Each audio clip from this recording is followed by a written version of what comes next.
भीष्म पितामह ने जितनी एकादशी करी शायद दुनिया में किसी ने इतनी एकादशी नहीं करी।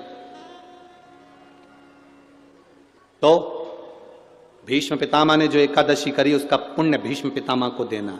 क्या करना पड़ेगा? पितामह के लिए अर्जुन से कहो बाण छोड़े, पितामह के शरीर को वो बाण छुएंगे, लगेंगे। दुनिया को लगेगा कि भीष्म पितामह बाणों की सैया पर पड़े हैं, और भीष्म पितामह बाणों की सैया पर नहीं। पितामह ने जितनी एकादशी करी है वो सारी एकादशी बाण बनकर भीष्म पितामह को अपने हाथ पर झेल लेगी, उसको मरने नहीं देगी, पटक।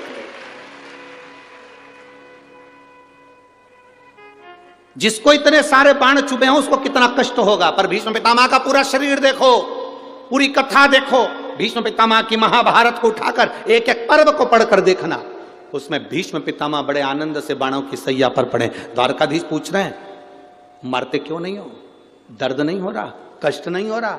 भीष्म पितामह कह रहे हैं मुझे तो लगता ही नहीं कि मैं बाणों की सैया पर हूं, मुझे तो लगता है जैसे मैं मेरी मां की गोद में सोया हुआ हूं। एकादशी ने भीष्म पितामह को झेल कर रखा था। एकादशी शिव कथा कह रही है। कोई चिढ़ रहा है चिढ़ने दो, कोई अपशब्द कह रहा है कहने दो, कोई आड़ा टेढ़ा कर रहा है कहने दो, कोई कुछ भी बोले तुम्हें मतलब। कि जो शुक्ल पक्षी की एकादशी के दिन शास्त्र कहता है घर के बुजुर्गों को, घर के बड़ों को, जेठ जेठानी हो, सास ससुर हो, घर में जो तुम्हारी उम्र से बड़ा हो, उसको एकादशी के दिन फूल या पीली चने की दाल या पीला वस्त्र, कुछ भी पीली सामग्री आज घर के बड़ों को देना चाहिए। क्यों देना चाहिए? तो शिव महापुराण की कथा कहती है कि जो शुक्ल पक्षी की एकादशी के दिन पीली वस्तु का दान दे देता है, घर के किसी ब्राह्मण को देने नहीं जाना, किसी मंदिर में देने नहीं जाना, आपके ही घर में, आपके ही घर के बड़ों को कोई भी पीली चीज का दान कर सकते। फूल हो, मिठाई हो, कोई अनाज हो, कोई वस्त्र हो, पीली वस्तु का दान दे दो। क्यों होगा? क्या होगा उससे? शिव महापुराण की कथा कहती है उससे जिंदगी में कभी बड़ी बीमारी प्रवेश नहीं कर। कि भगवान शिव के मंदिर में अगर हम प्रवेश नहीं भी कर सके, मान लो शंकर के द्वार पर, शंकर की चौखट पर शिव के द्वार हम नहीं पहुंच पाए, तो शिव महापुराण की कथा कहती है जो जल देवाधिदेव महादेव को समर्पित कर कर आ रहा है, जो भगवान शंकर को मात्र जल समर्पित कर कर आ रहा है या समर्पित करने जा रहा है, मात्र उस शिव भक्त का मस्तक पर त्रिपुंड लगाने वाला, तिलक लगाने वाला, गले में रुद्राक्ष धारण करने वाला या शिव जी पर एक लोटा जल चढ़ाने वाले का मात्र हम दर्शन भी कर लेते हैं तो हमारे कोटि कोटि पाप समाप्त हो जाते हैं। मात्र शिव का दर्शन कर लेना। बन सके जितना एकादशी के दिन भगवान का ओम नमो भगवते वासुदेवाय का जाप करें, या अपने गुरु मंत्र का स्मरण करें, या जो मंत्र आपके हृदय में समाहित हो, श्री शिवाय नमस्तुभ्यम, ओम नमः शिवाय, राम कृष्ण शिव, जो मन पड़े उसका भजन करें, पर दिल से करें। जितनी देर करते बने उतना देर करें। माला पकड़ने की भी जरूरत नहीं कि माला पकड़ के बैठो, तो घटकी जिब्या से जप लो नहीं जी, वही उतना ही पूरा हो जाए, वही बहुत है। और शिव महापुराण की कथा कहती है,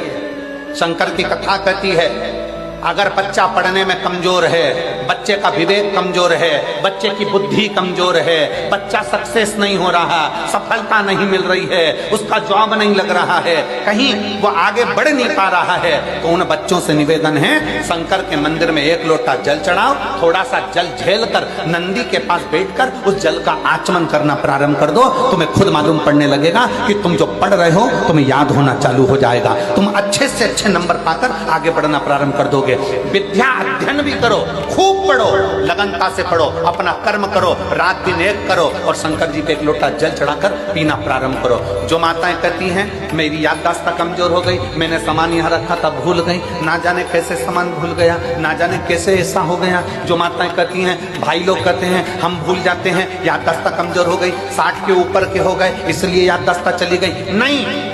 अगर आपकी याददाश्त जा रही है तो आप शंकर जी को एक लोटा जल चढ़ाना प्रारंभ करो, अपने घर से जल भरो, शिव के मंदिर में जाकर चढ़ाओ, उस जल को झेलो, नंदी के पास बैठकर आचमन कर लो, उसको पी लो। आपको खुद मालूम पड़ेगा 20-22 दिन में, 1 महीने में आपको अंतर दिख जाएगा कि मेरी याददाश्त पहले जैसी थी, मजबूत वैसी की वैसी और हो गई, अब मैं भूल नहीं रही, अब मैं भूल नहीं रहा।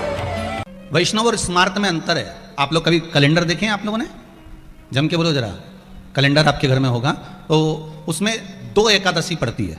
बोलो सही है कि गलत है? एक में लिखा रहता है वैष्णव की एकादशी और दूसरी में लिखा रहता है स्मार्त। जम के बोलो जरा, स्मार्त एकादशी। अब लोगों उनको चक्कर में पड़ जाते हैं कि हम ये करें कि ये करें। अरे शिव महापुराण की कथा कहती है कि तुम्हारी मर्जी पड़े जो करो, तुम तो बड़े पर करो जरूर। हम तो यहां तक कहते हैं वल्लभ कुल की एकादशी करो, भले बकरी जैसे चरो पर करो, पर अपने को छोड़ना नहीं है एकादशी। भले तुम वैष्णव धर्म की कर लो चाहे स्मार्ती की कर लो, पर करो। इन्हें जगन्नाथपुरी में एकादशी को उल्टा लटकाया। आप लोग गए होंगे तो देखा होगा कि जगदीश में जगन्नाथपुरी में एकादशी उल्टी लटकी। कारण क्या था? खूब विरोध करा गया श्रीमद् वल्लभाचार्य जी का कि तुमने एकादशी को उल्टी लटका दिया जगन्नाथपुरी में। क्यों लटकाया? उसका कारण क्या था? श्रीमद् वल्लभाचार्य जी ने कहा, आप कहते हो कि कोई मरे तब एकादशी का दान दीजिए, आप कहते हो कि कोई मरे तब अन्न का दान दीजिए, आप कहते हो कि कोई मरे उसके बाद में आप ये दान दीजिए। श्रीमद् वल्लभाचार्य जी ने एकादशी को उल्टा लटका कर कहा कि एकादशी का अगर दान करना है तो पहले एकादशी करो, और एकादशी करने के बाद उस एकादशी का फिर दान करो जीते जी। एकादशी है कौन? क्यों इसकी इतनी प्रधानता है? क्यों इसकी पुण्यता है? ऐसा क्या है एकादशी में जो इसकी पुण्यता मानी जाए? कौन है ये? जो भगवान नारायण तक एकादशी का व्रत करते हैं। सुभद्रा जी को भगवान जगन्नाथ ने, जगदीश ने एकादशी का व्रत कराया था। बद्रीनारायण भगवान को माता लक्ष्मी ने एकादशी का व्रत कराया था। क्यों? चंद्रायण एकादशी व्रत की माता। एकादशी है कौन? तो कहा जिसको व्रत करने पर भगवान नारायण भी जिसका व्रत करते हो, भगवान माता लक्ष्मी जिसका व्रत करती हो, वो एकादशी है कौन? तो शास्त्र वर्णन करता है महाराज, स्कंद पुराण का सुंदर चातुर्मास्य खंड के अंतर्गत वर्णन आया है महाराज। एक बार भगवान विष्णु आनंद में विराजमान थे, पद्मावती और माता लक्ष्मी दोनों उनके पास में विराजी हुई थी। भगवान लक्ष्मी और पद्मावती दोनों बैठी, एक सिर के पास एक चरण के पास। कुछ समय बाद वहीं पर ब्रह्मदेव का आगमन हुआ और ब्रह्मा जी आगमन पाकर भगवान नारायण पद्मावती से लगकर उठे और उठकर लक्ष्मी की ओर झुके। झुकने पर इन तीनों के समागम से भगवान नारायण के हृदय चित्त से एक कन्या प्रकट हो गई। उस कन्या का नाम एका था। क्या नाम था? एका। अब 10 उसके गुण इतने प्रबल थे, वो 10 गुण उसके बड़े प्रबल थे कि वो एका जिसको निहारती थी उसको संपदावान बना देती थी। जिसको देख लेती थी उसके जीवन में वो आनंद की अनुभूतियां करा देती थी। एका जिस मार्ग से जाती थी उस मार्ग के द्वार खोल देती थी। एका का पुण्य इतना पुण्य प्रखर। पद्मावती और लक्ष्मी ने कहा, महाराज ये बेटी आपके द्वारा निर्मित हुई है, इसका कन्यादान करना चाहिए। हमारे यहाँ हिंदू धर्म में रीति है, जिस दिन कन्यादान करा जाता है उस दिन व्रत रखा जाता है। अब आजकल रखते कि नहीं रखते हो मालूम नहीं, और कन्यादान करते समय व्रत रखा जाता है। व्रत रख श्री शिवाय नमः। मांग तुझे क्या चाहिए? एकादशी ने भगवान विष्णु से कहा, नाथ प्रभु वर दे दो, मृत्यु लोक में जो मनुष्य मेरा व्रत करेगा, चाहे जलचर, थलचर, वायुचर या सांसारिक मनुष्य, मेरा अगर एकादशी का व्रत करेगा, प्रभु उसके यहाँ धन धान्य वैभव सुख संपदा बढ़ेगी और उस जीवात्मा को नरक नहीं भोगना पड़ेगा, सीधे वैकुंठ का उसको वास मिलेगा। जब जीव आत्मा को लेकर चला जाएगा यम के दूत जब बंदी बनाकर ले जा रहे होंगे उस जीवात्मा को जिसके प्राण छूटे होंगे, यम के दूत जब बंदी बनाकर ले जा रहे होंगे, तब मुझे वर दो कि मैं इसका हाथ पकड़कर बेतन्नी से पार उतार कर सारे नरकों से निकालती हुई आपके धाम में लेकर आऊं। भगवान ने वर दे दिया, तथास्तु। हे एकादशी सुनो, मृत्यु लोक का मनुष्य अन्न का त्याग कर कर, क्योंकि अन्न में एकादशी के दिन पाप पुरुष रहता है, अन्न का त्याग कर कर एकादशी के दिन जो मनुष्य तुम्हारा व्रत धारण करेगा, उस व्रत को करेगा और उस व्रत को धारण करेगा, उसकी मनोकामना पूर्ण होकर वो मेरे ही धाम को जाएगा। ये तो हुआ एकादशी के जन्म की कथा। एकादशी का व्रत करती, बहुत ध्यान से सुनना आज की कथा को, शायद जिंदगी में मिली ना मिली, पर ये कथा का रिश्ता तो बहुत ध्यान से सुनना। स्कंद पुराण यहाँ तक कहती है कि इस कथा के चरित्र को जो श्रवण कर लेता है उसको 26 एकादशी करना भी नहीं पड़ती। इस एकादशी की केवल ये कथा सुनकर ही वो तर जाता है। बहुत ध्यान से सुनना इसको, कथा को।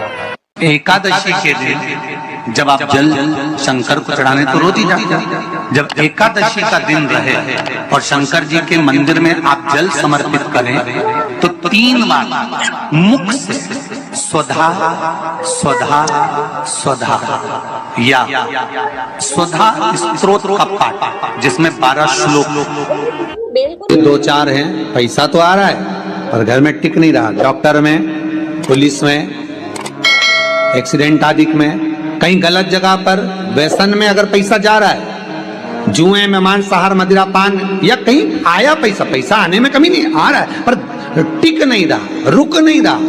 कोई मांगने आ गया, दे दिया, फिर वहां से अपने पास नहीं आ रहा, अपन कह रहे भैया हमारा पैसा लौटा दो, नहीं आ रहा। तो महाराज शिव महापुराण की कथा कहती है, एकादशी के दिन गंगा के जल में मात्र 7 बेलपत्री डालकर जो नंदीश्वर भगवान अर्थात जो शंकर जी के शिवलिंग के सामने नंदी होता है, उस नंदी के चरण पर गंगा का जल चढ़ाकर बेलपत्री शिव पर समर्पित कर देता है, उसके घर में रुपया रुकना चालू हो जाता है। फिर वो गलत जगह पर नहीं जाता, गलत स्थान पर वो धन जाएगा ही नहीं।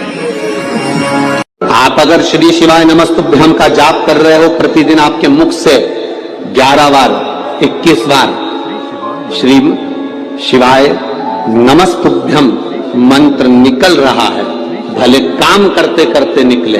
शास्त्र कहता है 1 वर्ष 11 दिन जिसके मुख से 11 बार प्रतिदिन श्री शिवाय नमस्तुभ्यम मंत्र का जाप निकलता है, वो मंत्र सिद्ध हो जाता है और उस मंत्र से वो अपने जीवन को सुखी कर सकते हैं। एकादशी के दिन कभी तुम बद्रीनाथ चले जाओ, एकादशी के दिन तुम द्वारका चले जाओ, एकादशी के दिन तुम तिरुपति चले जाओ, एकादशी के दिन तुम जगन्नाथ चले जाओ, एकादशी के दिन तुम्हारी मर्जी पड़े भगवान के किसी धाम में चले जाओ और भगवान को भोग लगाओ और उनकी थाली को झांक कर देखना, उसमें चावल जरूर मिलेगा। उसमें ऐसा नहीं है कि चावल नहीं मिलेगा।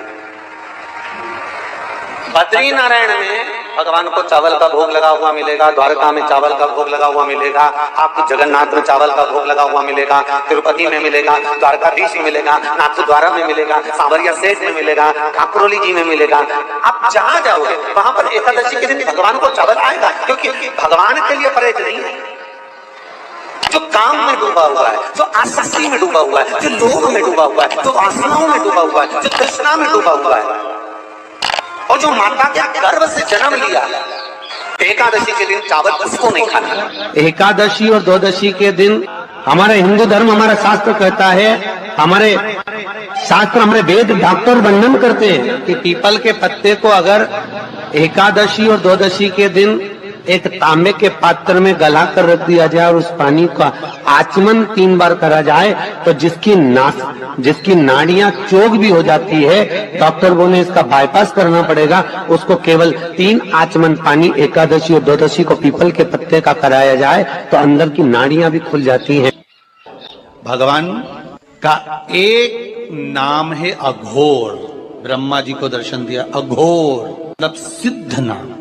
और बहुत ध्यान से सुनना भाई, बहुत प्रयास कर लिया आपने, कामना सिद्ध नहीं हो रही।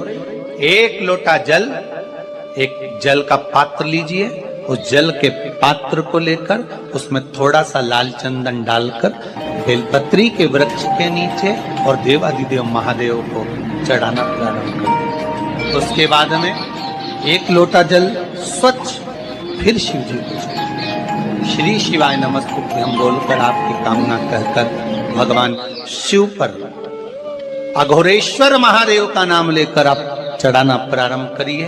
बाबा आपका कार्य 3 महीने के अंदर पूर्ण कर देगा। सबने संहार एकादशी और द्वादशी इन 3 तिथियों पर एक रोटी में थोड़ा सा मीठा रखकर सोमक पितृ का नाम लेकर यदि गाय को खिला दिया जाता है तो अगर कोई पूर्वज प्रेत योनि में भी पड़ा हुआ होता है, भटक रहा होता है, जिसको पिंड नहीं मिला, जो अचानक मर गया होता है, अधोगति में चले गया होता है, उस जीव की मुक्ति 10वीं, एकादशी और द्वादशी 3 दिन सोमक पितृ का नाम लेकर रोटी में पूरी में मीठा रखकर अगर गाय को खिला दिया जाता है ये 3 दिन तक, तो वो पितृ कभी भटकते नहीं है, उनको मुक्ति प्राप्त हो जाती है मोक्ष में।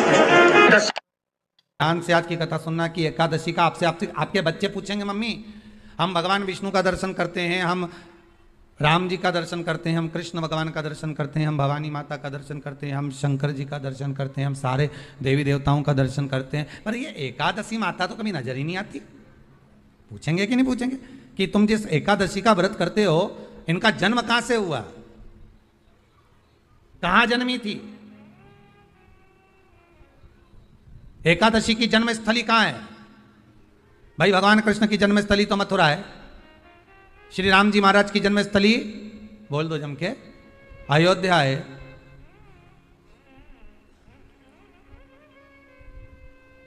कोई आपसे पूछ ले कि एकादशी की जन्मस्थली कहां है तो आधे लोग तो बाल खुजाने में लग जाएंगे कि एकादशी आखिर पैदा कहां हुई थी, जन्म कहां लिया था, इसका जन्म हुआ कहां था, कहां जन्मी थी ये?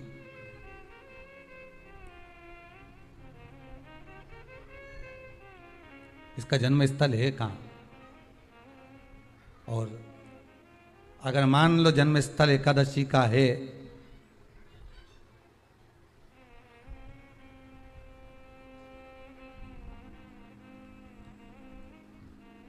और एकादशी अगर जन्मी है, उसका जन्म हुआ है और दुनिया के लोग इतना व्रत करते हैं, उपवास करते हैं, तो फिर इसका जन्म स्थल कहां होगा? तो कहा इसका जो जन्म स्थल है वो बद्रीनाथ। कहां पर है? बद्रीनाथ। और उस बद्री विशाल में भी एक गुफा जिसका नाम है हेमवती। क्या नाम है? हेमवती। उस गुफा में एकादशी का जन्म स्थल है। बद्री विशाल में हेमवती गुफा जो 12 योजन अंदर प्रवेश करने जितनी है, 12 योजन की गुफा के अंदर, हेमवती के अंदर एकादशी का प्रागट्य हुआ था, एकादशी का जन्म हुआ था।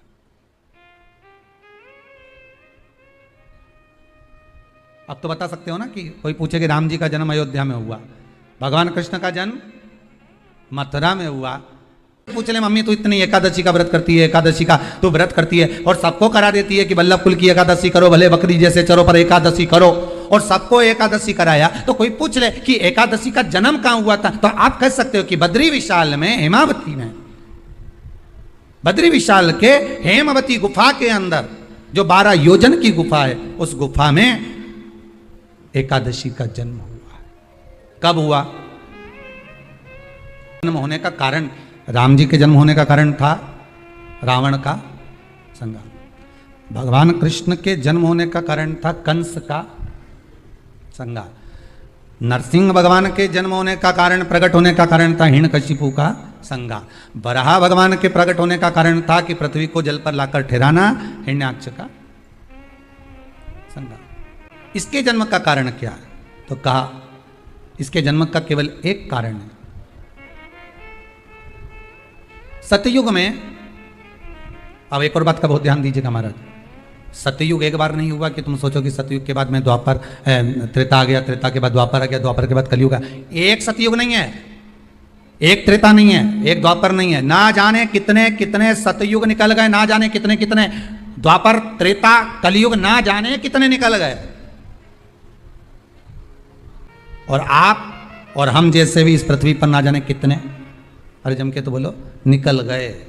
पृथ्वी वहीं की वहीं है, जिस मकान में रहते हो वो मकान भी वहीं की वहीं है। बस कभी कभी एकदम प्लाट हो जाता है, फिर उस पर वापस बन जाता है, फिर क्लीन, फिर बन गया, फिर क्लीन, फिर बन गया। ना जाने कितने कितने कितने कितने जन्म हम ले चुके हैं, और हमारे भी आगे का जन्म कितने जन्म होते रहेंगे। जमीन वहीं की वहीं रह जाएगी और अपन चले जाए, बस वो जगह वहीं रह गई।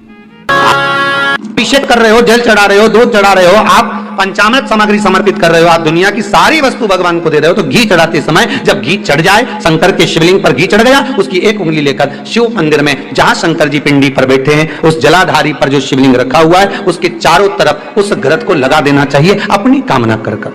महाराज शिव उसको स्वीकार करता है। जो अभिषेक आपने किया है वो अभिषेक का फल भगवान भोलेनाथ कुछ ही दिन में प्रदान कर देते हैं, मात्र उंगली फेर देने पर। घृत पात्र की उंगली जो को याद रखिए, गौदान और एकादशी। श्रीमद वल्लभाचार्य जी ने मायावत का खंडन करा था जगन्नाथपुरी में, और श्रीमद वल्लभाचार्य जी ने कहा था एकादशी मरने के बाद मत दो, एकादशी जीते जी दो। कहा था कि नहीं कहा था? जीते जी दान करिए। इसलिए जगदीश में, जगन्नाथपुरी में एकादशी उल्टी लटकी हुई है। करें अपने दर्शन। जगदीश में एकादशी को उल्टा लटकाया, क्यों? क्योंकि वल्लभ ने कहा कि एकादशी जीते जी दो। कई पंडितों कहते हैं तुम्हारे दादाजी मर गए, जब 12वें का दिन होता है ना, तो पंडित जी संकल्प छुड़ाते हैं, देव एकादशी। बड़े बेटे ने 5 दे दी, छोटी बहू ने 3 दे दी, उसने 2 दे दी, उसने 2 दे दी, तो क्या तुम्हारे दादाजी भिखारी थे जो तुम्हारी एकादशियां लेकर जाएंगे? और तुम कौन होते हो दादाजी को एकादशी देने वाले? तुमने कौन सा इतने पुण्य कर लिए जो तुमने एकादशी दे दी? एकादशी के दान की महत्वता श्रीमद वल्लभाचार्य जी ने कहा कि कोई व्यक्ति अगर खटिया पर सड़ रहा है, पलंग पर तड़प रहा है, हॉस्पिटल में पड़ा हुआ है, तो निवेदन है कि उसको देखने जाओ तो अपनी करी हुई एकादशी में से 2 एकादशी का दान उसको तुरंत दे दो। क्यों? तो जिससे उसको मोक्ष मिल जाए। एकादशी का व्रत ही में किया गया हमारा पाप कर्म है। हमने किसी जीव की हत्या करी है, हमने किसी को कष्ट प्रदान करा है, हमने किसी को अपशब्द कहा है, हमने किसी को ताने दिए, हमने किसी को आड़ा टेढ़ा कहा है, हमने किसी को गालियां दे दी है। मात्र एकादशी का व्रत ही कर लेने पर ये सारे जो दोष हैं वो समाप्त हो जाते हैं। थोड़ा सा फल दो, एक केला दो, एक सेब दो, पपीता दो, तुम जो फलहार कर रहे हो, चाहे तुम मोरधान पा रहे हो, चाहे तुम जो सामग्री पा रहे हो, और वो थोड़ा सा दो, और गौ माता को उस दिन फलहार दो, अगर एकादशी का आपका व्रत है तो। पर दोष है आपने एकादशी का व्रत तो करा, पर सामने गाय आई ना तो आपने फलहार नहीं दिया, रोटी ही दी है, रोटी ही दी है। डब्बे में से निकाल के ले गई, गाय आई है, रोटी देना, देव मना नहीं। बाकी के दिन आप आपके बेटे से कहते हो रोटी दिया बेटा जा, पर आप अपने हाथों से, आपका व्रत है तो आप फलहार आप कर रहे हो, तो फलहार का ही दान गौ माता को दीजिए।